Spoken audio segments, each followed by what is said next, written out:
This is the untold story of a soldier who used his bare hands to hold a 1,000-degree machine gun just to stop 3,000 enemy troops. October 24th, 1942, Guadalcanal. The night air smells of sulfur, rain, and burning meat. But that smell isn't coming from the enemy. It is coming from the palms of Sergeant John Basilone. He is holding a 40-pound machine gun that has been firing for hours.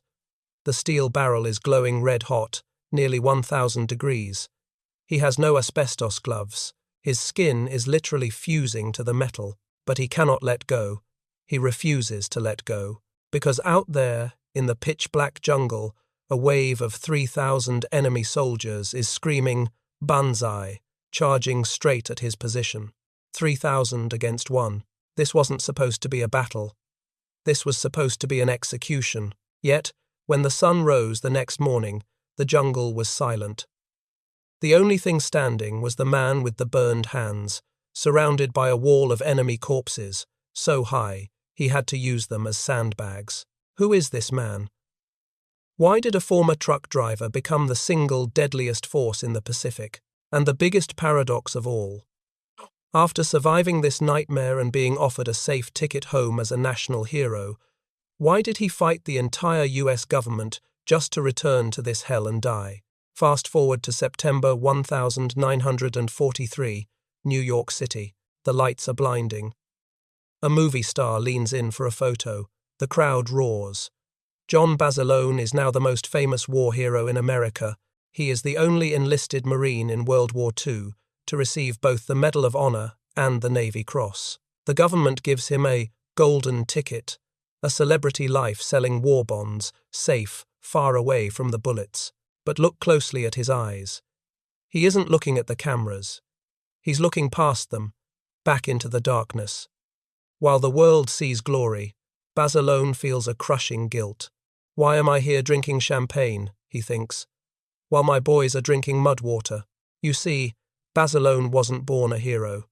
Before the war, he was a golf caddy, a truck driver, a street fighter known as Manila John, an army boxing champion who learned one simple rule: take the punch and keep standing. He didn't fight for medals.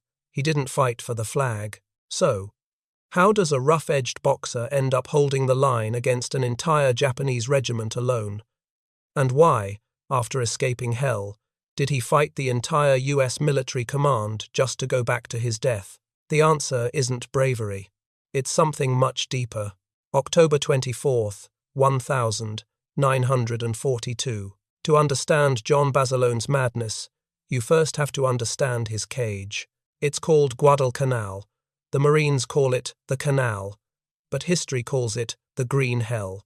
Imagine being trapped on an island where the jungle itself is trying to kill you. The air is so thick with humidity, it feels like you're breathing soup. The ground is a mixture of rotting vegetation and mud that sucks the boots off your feet. And the noise, it never stops. The sound of a billion mosquitoes buzzing like miniature helicopters. In some units, the malaria rate is 100%. Every single man is shaking with fever, vomiting, and dying from the inside out. But the sickness isn't the worst part. It's the isolation. The US Navy, fearing Japanese airstrikes, had pulled their ships back. The Marines on the island were effectively abandoned. No food, no medicine, and most critically, no ammo. They are surviving on captured Japanese rice and moldy spam. They are skeletons in green uniforms, waiting to die. Washington has written them off. The world believes they are already dead. And just when they think it can't get any worse, the jungle goes silent. Intelligence reports come in. The Sendai Division, the elite warriors of the Imperial Japanese Army, have landed. 3,000 battle-hardened soldiers are gathering in the tree line, preparing for a human wave attack. Their goal? Overrun Henderson Field and push the Americans into the sea. The Marines have enough machine gun ammo for maybe 2 days of sustained firing. The Japanese have enough men to fight for weeks. In a muddy foxhole, Sergeant John Basilone sits in the dark. He strips his Browning machine gun, cleaning every spring, every bolt, by touch alone. His men are terrified. They look at the jungle, then back at their sergeant. They know the math. 3,000 against a handful of sick, starving Marines. But Basilone doesn't look scared. He slides the bolt forward with a cold, metallic clack. He looks at his terrified gunner and says something that defies all logic. They have numbers. We have position. Stick with me. But how? How does one man plan to stop a tidal wave of 3,000 soldiers when the guns run dry? The answer isn't in the weapon. It's in his bare hands. Most soldiers pray before a battle. John Basilone cleans. In the suffocating darkness of the foxhole, he isn't looking at his weapon. He doesn't need to. He is performing what his men call the machine gun waltz. Clink, slide, snap. His fingers dance over the cold steel of the Browning M1919. This isn't just a gun. It is a 30-pound beast of burden. It spits out 600 rounds a minute, but it is temperamental. A single grain of sand, a single drop of bad oil, and it jams. And in the dark, a jam means death. Basilone trains his men to do this blindfolded. The gun is your third arm, he tells them. If you have to look at it to fix it, you're already dead. But his preparation doesn't stop at the gun. He pulls out a machete, a long, heavy blade, usually meant for cutting vines. He sits in the mud, sharpening it. Shh, shh. The sound cuts through the humid air. Why a knife? Because Basilone knows the math. 3,000 enemies. Limited ammo. When the gun jams, he thinks, the knife talks. When the knife breaks, the fist answers. He crawls out into the rain. He doesn't dig in. He clears out. He cuts down the tall grass in front of his position, creating long, narrow alleys in the vegetation. To the untrained eye, it looks like gardening. To a tactician, it's murder. He is creating kill zones, funnels, that will force the Japanese soldiers to run exactly where his bullets can find them. Then, the jungle stops breathing. The crickets go silent. The birds stop calling. A scout comes sprinting back from the tree line, his chest heaving, eyes wide with a terror that words can't describe. He points into the black abyss of the jungle. "Sarge," he gasps. It's not a patrol. It's not a squad. Basilone looks up, rain dripping from the brim of his helmet. He knows. It's an ocean, he whispers. And the tide is coming in. Midnight. The sky tears open. It begins not with a gunshot, but with a scream. 3,000 voices distinct in the darkness, merging into a single, terrifying roar. The human wave attack has begun. From the jungle, they pour out like black oil. The Japanese strategy is simple and brutal. Overwhelm the American firepower with sheer, suffocating numbers. Basilone's machine guns erupt. The muzzle flashes strobe light the carnage. Bodies pile up so fast, they block the field of fire. The air is no longer air. It is a mixture of pulverized mud, cordite, and the overwhelming, metallic taste of copper, the smell of blood misting in the rain. "Hold the left flank," Basilone screams, his voice cracking over the roar of grenades. One gets through, the airfield is gone. If the airfield goes, the Pacific goes. Then, the nightmare scenario. The gun on the left goes silent. A jam. In a machine gun duel, silence is louder than an explosion. The Japanese hear it. They shift their wave toward the gap. Basilone doesn't hesitate. He dives out of his position. Bullets zing past his ears like angry hornets. Mud splashes into his eyes, burning and blinding him, but he keeps moving, rolling toward the broken gun. He is working in pitch blackness. He has to strip the hot weapon, clear the jammed casing, and reassemble it. A process that usually takes minutes. He has seconds. His hands move with muscle memory, a reflex drilled into him until it bypassed his brain entirely. Click, slide, rack, done. Under 10 seconds. But the gun is positioned wrong. The enemy is flanking. He needs to move the heavy weapon. Now. He reaches for his asbestos glove. It's gone, lost in the mud. The barrel of the Browning is glowing a dull, angry red. It is nearly 1,000 degrees. He looks at the enemy closing in. He looks at the gun. There is no choice. Basilone clamps his bare hands around the glowing steel barrel. The sound of his own skin searing is audible even over the gunfire. Smoke rises from his grip. His flesh fuses to the metal. He doesn't scream. He doesn't flinch. He pivots the gun, aiming it straight into the charging wave. In that moment, the pain isn't suffering. It is information. It is the only thing telling him he is still alive. He squeezes the trigger. The gun roars back to life. 3 a.m. The moment every machine gunner fears more than death. The fabric belt feeds through the receiver. The gun fires its last round. Then, click, a dry, hollow sound.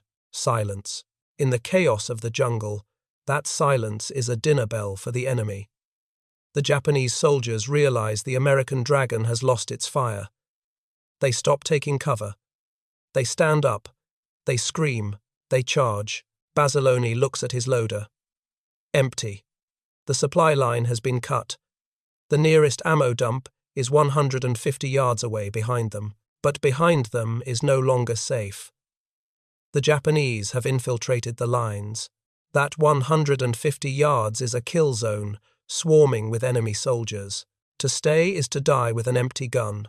To run is suicide. So Basilone stops thinking like a soldier and starts thinking like a street fighter. I am the weapon, he thinks. The gun is just the tool.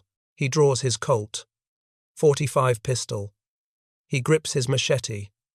And then he does the irrational. He climbs out of the safety of his foxhole. He doesn't retreat. He charges into the darkness, straight through the enemy infiltration. Bang. Slash. Run. He fights his way to the supply dump. He grabs 2 ammunition belts, 30 pounds of dead weight, throws them over his shoulders, and turns around. He runs the gauntlet again. He dives back into his pit, mud splashing over his face, blood pounding in his ears like a war drum. He slams the new belt in. Chaklak. The gun roars. The Japanese charge is broken, but the night isn't over. As the sun begins to bleed over the horizon, revealing the battlefield for the first time, the Marines witness a sight that defies comprehension. The field of fire is gone. Not because of trees or smoke, but because the pile of enemy corpses in front of Basilone's position is so high, it is blocking his view. He cannot shoot over them. So, in a moment of grim practicality, Basilone steps out. He drags the bodies of the men he just killed and stacks them. He builds a wall of flesh. He mounts his heavy machine gun on top of the corpses of his enemies. He turned death into a shield. He is alive. But as he looks at the carnage smoking in the morning light, he realizes a part of him died in that darkness too. Pause for a second. Take a breath. Try to imagine the heat of that steel on your own skin. Try to imagine the smell of that morning. Most men would have let go of the gun. Most men would have retreated when the ammo ran dry. But John Basilone held on. He ran back into the fire. I want to know what you think. In that moment, when he grabbed the burning barrel with his bare hands, was that an act of pure bravery, or was it the madness of war taking over? If you feel the weight of that sacrifice, if you understand what it means to hold the line when everything around you is burning, go down to the comments right now and type Semper Fi. Let's show the world that we remember. Imagine having a golden ticket, a free pass to skip the rest of the war. That is what the United States government gave John Basilone. After Guadalcanal, he was sent home. He was paraded through the streets of New York.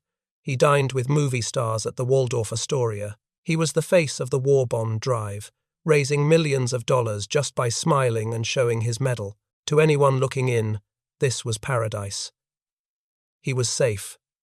He was rich. He was famous. But for John, it was a different kind of hell. Every time a camera flash went off, he saw muzzle flares in the dark. Every time he smelled expensive perfume, his mind drifted back to the smell of rotting jungle and unburied bodies. He felt like a fraud. He was drinking champagne while his friends were drinking mud water. He couldn't take it. He requested a transfer. Not to a desk job, but to Camp Pendleton, to train new recruits. He wanted to prepare the next generation for the nightmare he knew was waiting for them. And there, in the quiet moments before the storm, he found something he never expected: love. Her name was Lena May Riggy, a sergeant in the Marine Corps Women's Reserve. She was tough. She didn't care about the medal around his neck. She cared about the man behind it. They married in July 1944. For a few fleeting months, John Basilone had everything a man could want: a wife, a future, a peaceful life on an onion farm in Oregon waiting for him. The Marine Corps offered him a commission, a permanent instructor role. He could have stayed in California, grown old with Lena, and raised a family. No one would have blamed him. He had done his part, but John looked at the young kids he was training. They were green. They were scared. And he knew where they were going. He looked at the papers on his desk, the papers that would send him back to the Pacific. He looked at Lena, and he signed. He told his family, "I'm just a Marine soldier, and my place is out there, with them. Not here." He traded paradise for a ticket to a black sand island called Iwo Jima. February 19th, 1945. Iwo Jima. This isn't the jungle anymore. This is an alien planet. The sand isn't sand. It is coarse, black volcanic ash. It swallows your boots. It blinds you. The Marines are pinned down. They are young, terrified, and frozen on the beach under a rain of Japanese artillery. But one man is standing, John Basilone. He isn't taking cover. He is running up and down the line, kicking Marines, screaming at them. "Move out! They can't hit us all." He single-handedly flanks a Japanese blockhouse, a concrete bunker pinning down his unit. He destroys it with grenades and demolition charges. He then guides an American tank through a minefield, while bullets kick up the black dust around his feet. For a few hours, he is invincible. He is the Manila John of legend. And then the universe blinks. A single mortar shell falls from the grey sky. There is no cinematic scream, no final speech, just a blinding flash of white light. The roar of battle is instantly replaced by a high-pitched ringing. Tinnitus. The world goes mute. John Basilone falls. His hand is still reaching forward, pointing the way for his boys. In his fading mind, there is no regret. There is only one final thought. A command to his friend. "Harry, stay with the boys." And just like that, the invincible man is gone.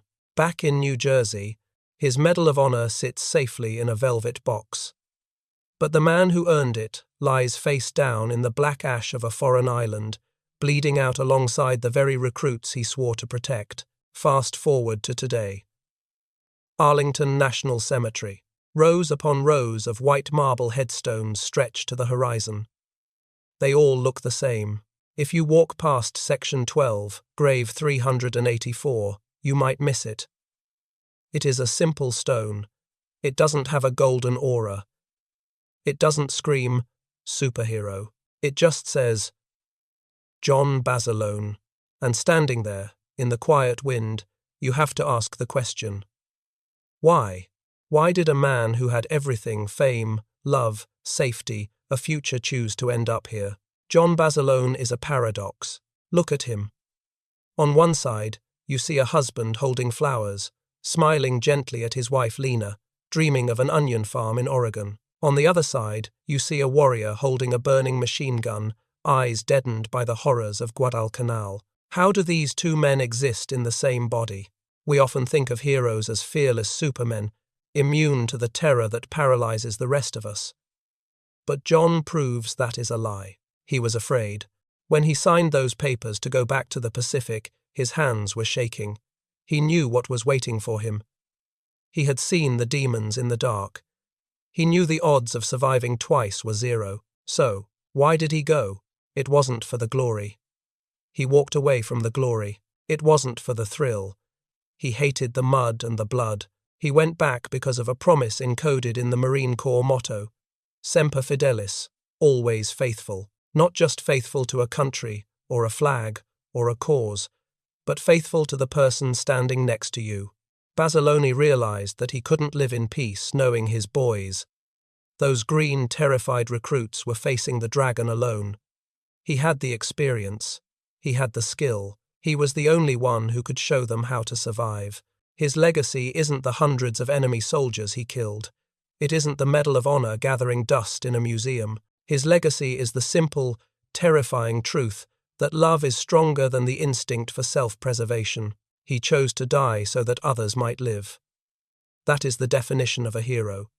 And that is why, 80 years later, we still speak his name. John Basilone gave his life so we could live ours. We cannot give him another medal. We cannot bring him back. But we can give him something perhaps even more valuable. Our memory. History is fragile. It disappears if we stop telling it. If this story touched you, if you felt the heat of that machine gun and the weight of his sacrifice, please hit that like button. Do it not for the algorithm, but as a digital salute to a man who stood alone in the dark so others could see the dawn. Share this video. Send it to a friend. Don't let John Basilone become just another forgotten name in a dusty textbook.